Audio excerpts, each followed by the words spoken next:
அஸ்ஸலாமு அலைக்கும் வரஹ்மத்துல்லாஹி வபரகாத்துஹ். அன்பார்ந்த சகோதரர்களே, அல் குர்ஆன் என்பது முஸ்லிம்களுடைய வேத நூல். அந்த குர்ஆனின் அடிப்படையிலே முஸ்லிம்கள் வாழ வேண்டும். அந்த குர்ஆனுக்கு விளக்க உரையாக வாழ்ந்த நபிகளார் ஸல்லல்லாஹு அலைஹி வஸல்லம் அவர்களுடைய வழிகாட்டலான சுன்னாவின் அடிப்படையில் வாழ வேண்டும் என்பதுதான் அடிப்படையான விடயம். இதுதான் ஒவ்வொரு முஸ்லிமுடைய கொள்கையுமாகும். எனவே இந்த குர்ஆன் சம்பந்தமான அடிப்படையான சில அறிவுகளை நாங்கள் கண்டிப்பாக பெற்றிருக்க வேண்டும். எங்களுடைய வேதத்தினுடைய அடிப்படை என்ன, அது எப்படி வந்தது, அதற்குள்ளே சொல்லப்படக்கூடிய செய்திகள் என்ன, அதை நாம் எப்படி புரிந்து கொள்வது, அதனை எப்படி நாம் நடைமுறைப்படுத்துவது, அதனால் நமக்கு கிடைக்கக்கூடிய இந்த உலக வாழ்க்கையிலும் மர்ம உலக வாழ்க்கையிலும் நமக்கு கிடைக்கக்கூடிய பலாபலன்கள் என்ன, அதை நாங்கள் நிராகரித்தால் நமக்கு ஏற்படக்கூடிய விளைவுகள் என்ன என்பன போன்ற அடிப்படையான அறிவுகளை நாம் கண்டிப்பாக பெற்றாக வேண்டும்.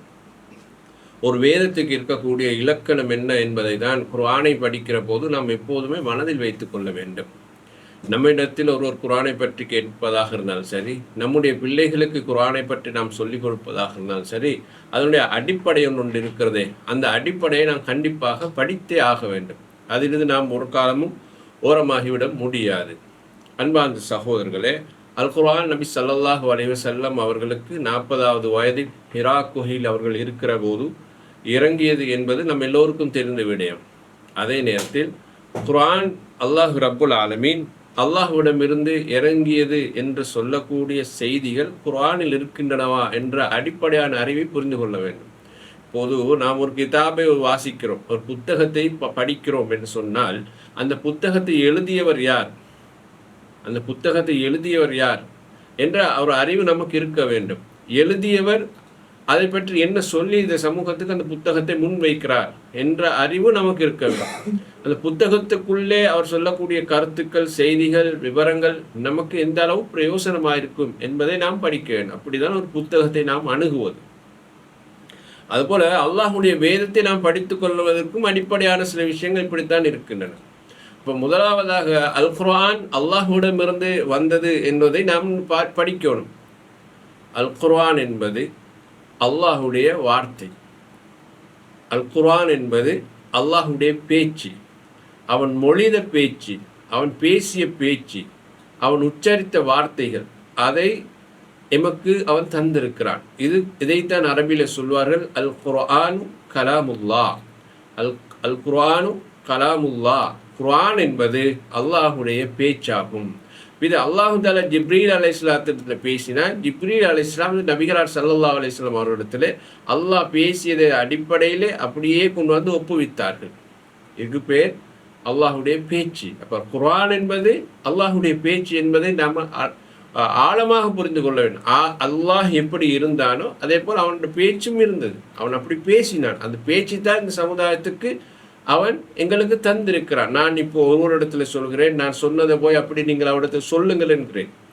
அவர் அப்படியே போய் அதை சொல்லுவது அவருடைய கடமை. அப்போ நான் அவரிடத்துல சொன்ன செய்தி என்ன மாதிரி சொன்னேனோ, எந்த அடிப்படையில் சொன்னேனோ, இந்த வார்த்தைகளை பயன்படுத்தி சொன்னேனோ, எந்த மொழியை பயன்படுத்தி சொன்னேனோ, அதை அப்படியே கொண்டு போய் அவர் சேர்ப்பார். இதை நாம் சாதாரணமாக எப்படி புரிந்து கொள்கிறோம்? ஒரு பிள்ளைக்கு செய்தி அனுப்புகிறோம், நமக்கு தெரிந்தவருக்கு ஒரு செய்தி அனுப்புகிறோம் என்று சொன்னால் அவருடைய செய்தி எனக்கு இப்படி தான் வந்தது என்று சொல்கிறோமே, அதுதான் அல்லாஹுடைய பேச்சும் அப்படித்தான். அங்கிருந்து அப்படியே வந்தது அவங்க ஜிப்ரீல் அலைஹிஸ்ஸலாம் மூலமாக நபிகளாருக்கு எடுத்து வைத்தார்கள். அப்போ இதற்கு நாங்கள் அரபியிலே சொல்வோம் கலாமுல்லா, அல்லாஹுடைய பேச்சு என்று சொல்லுவோம். இரண்டாவதாக அல்லாஹு தஆலா அவன் பேசிய இந்த பேச்சுகள் அடங்கியது தான் அல் குர்ஆன். அவன் பேசிய பேச்சுகள் அடங்கிய செய்திகள் தான் அல் குர்ஆன். இப்போ நான் ஒரு புத்தகத்தை எழுதுகிற போது அந்த புத்தகத்தில் உள்ளடக்கத்துக்கு முழுக்க நான் தானே சொந்தக்காரன். நான் இம்தியாஸ் யூசுப் என்றவர் இந்த புத்தகத்தை எழுதினார் என்றால் அந்த புத்தகத்தில் உள்ள செய்திகள் அனைத்துக்கு நான் தான் பொறுப்புதாரி, நான் தான் உரிமையாளி, நான் தான் அந்த புத்தகத்துக்குரிய தயாரிப்பாளர். இப்போ அல் குர்ஆன் என்பது முழுமையாக அல்லாஹ்விடமிருந்து வந்தது என்பதை புரிந்து கொள்கிற போது அதை பற்றி அல்லாஹ் குர்ஆனில் என்ன சொல்கிறான் என்பதை நாம் தெரிய வேண்டும். அல்லாஹ் ரப்புல் ஆலமீன் குர்ஆனில் சொல்கிறான், தன்சீலுல் கிதாபி மினல்லாஹில் அஸீஸில் ஹக்கீம். ஞானமிக்க அல்லாஹ்விடமிருந்து தான் இந்த வேதம், இந்த குர்ஆன் இறக்கப்பட்டிருக்கிறது என்று அல்லாஹ் ரப்புல் ஆலமீன் 39வது அத்தியாயத்தில் 1வது வசனத்தில் சொல்கிறான். அடுத்து சொல்கிறான், தன்சீலு மினர் ரஹ்மானிர் ரஹீம். அர் ரஹ்மான் அர் ரஹீம் ஆகிய அல்லாஹ்விடமிருந்து இந்த குர்ஆன் இறக்கப்பட்டது என்கிறான். இது 41வது அத்தியாயத்தில் 2வது வசனத்தில் சொல்கிறான். தன்சீலும் மின் ரப்பில் ஆலமீன், உலக மக்களின் இரட்சகனாகிய அல்லாஹ்விடமிருந்து இது இறங்கியது என்று அல்லாஹ் தஆலா சொல்கிறான். அப்போ இது குர்ஆனிலே நிறைய வசனங்கள் இது அனைத்தும் அல்லாஹ்விடமிருந்து தான் வந்தது, வேறு யாரிடமிருந்து வந்ததல்ல என்பதை அல்லாஹ் ரப்புல் ஆலமீன் இதை எங்களுக்கு குர்ஆனிலே உறுதிப்படுத்தி சொல்கிறான். அடுத்து நாங்கள் பார்க்கிறோம், அல்லாஹ்விடமிருந்து வந்த குர்ஆன் யார் மூலமாக வந்தது என்றால் அது ஜிப்ரீல் மூலமாக வந்தது என்று அல்லாஹ் ரப்புல் ஆலமீன் சொல்கிறான். ஜிப்ரீல் அலைஹிஸ்ஸலாம் தான் இந்த குர்ஆனுடைய தூதர். அவரை பற்றி அல்லாஹ் தஆலா சொல்கிற போது சொல்கிறான், நஸல பிஹி ரூஹுல் அமீன் அலா கல்பிக லிதகூன மினல் முன்திரீன். ரூஹுல் அமீனாகிய ஜிப்ரீல் நபியை இதனை உங்களுடைய உள்ளத்தில் இறக்கி வைத்தார் என்று அல்லாஹ் ரப்புல் ஆலமீன் சொல்கிறான்.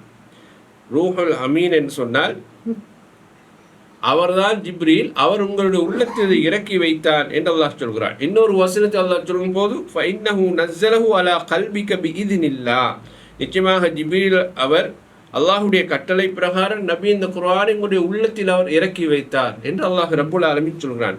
அப்போ குர்ஆன் என்பது நபிகளார் ஸல்லல்லாஹு அலைஹி வஸல்லம் அவர்களுக்கு டிரெக்டாக வந்ததல்ல, அல்லாஹ் டிரெக்டாக ரசூலுல்லாஹ்க்கு அறிவித்ததல்ல, ஜிப்ரீல் அலைஹிஸ்ஸலாம் அவர்கள் மூலமாக இதை அறிவித்தான் என்பதை நாங்கள் புரிந்து கொள்ள வேண்டும். அதே போல இன்னொரு வசனத்தை அல்லாஹ் சொல்கிறான், வமா யன்திகு அனில் ஹவா இன் ஹுவ இல்லா வஹய் யூஹா. நபி முஹம்மது ஸல்லல்லாஹு அலைஹி வஸல்லம் தானா விரும்பியதை பேச மாட்டார், அவருக்கு அல்லாஹ்வுடன் இருந்து வர செய்தியை தான் அவர் பேசுவார். அல்லமஹு ஷதீதுல் குவா து மிர்ரத்தின் ஃபஸ்தவா, பலமுள்ள அழகான தோற்றமுள்ள ஜிப்ரீல் தான் இந்த குர்ஆனை அவருக்கு சொல்லிக் கொடுத்தார், கற்றுக் கொடுத்தார் என்று அல்லாஹ் ரப்புல் ஆலமீன் சூரா நஜ்முடைய 3வது 6வது வசனம் வரைக்கும் அல்லாஹ் ரப்புல் ஆலமீன் இதை சொல்கிறார். அப்போ குர்ஆன் ஜிப்ரீல் மூலமாக ரசூல் ஸல்லல்லாஹு அலைஹி வஸல்லம் அவர்களுக்கு வந்தது என்பதை நாங்கள் புரிந்து கொள்ள வேண்டும். அடுத்து, ஒரு வேதத்துக்கு பேர் வைத்ததாக இருந்தால் அந்த பேரை வைத்தது யார்? குர்ஆன் என்ற அந்த பேர் வைத்தது யார்? ரசூலுல்லாஹ் வைத்தார்களா, ஜிப்ரீல் அலைஹிஸ்ஸலாம் வைத்தார்களா, அல்லாஹ் வைத்தார்களா? இது அடிப்படையான செய்தி. அப்போ இந்த வேதத்துக்கு பேர் வைத்ததும் அல்லாஹ் தான் பேர் வைத்தான். என்ன பேர்? அது குர்ஆன் என்ற பெயர். இதுபோல் பல பேர்கள் குர்ஆன், கிட்டத்தட்ட 25 பேர் குர்ஆன் சம்பந்தமாக பேசக்கூடிய சொல் இருக்குது. இப்போ எங்களிடத்தில் இருக்கிற நாங்கள் குர்ஆன் என்று பேசுகிறோமே, இந்த சொல்லை எடுத்து வைத்தவன் யாரு? இந்த வேதத்துக்கு குர்ஆன் என்று பேர் வைத்தது யார் என்றால் அல்லாஹ் தான் வைத்தான். அல்லாஹ் குர்ஆனில் சொல்கிறான், இன்னா நஹ்னு நஸ்ஸல்னா அலைக்கல் குர்ஆன தன்சீலா, நபியே நாம் உன் மீது இந்த குர்ஆனை சிறிது சிறிதாக இறக்கி வைத்தோம் என்று அல்லாஹ் சொல்கிறான். அப்போ குர்ஆன் என்ற பெயர் அல்லாஹ் தான் இறக்கி வைத்தான்.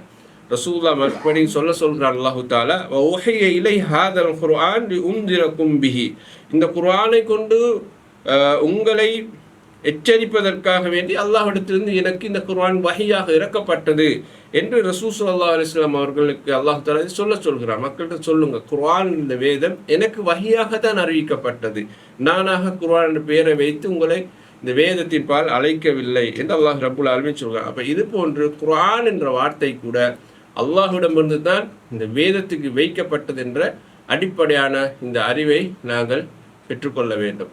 இன்ஷா அல்லாஹ் தொடர அடுத்ததாக பார்ப்போம்.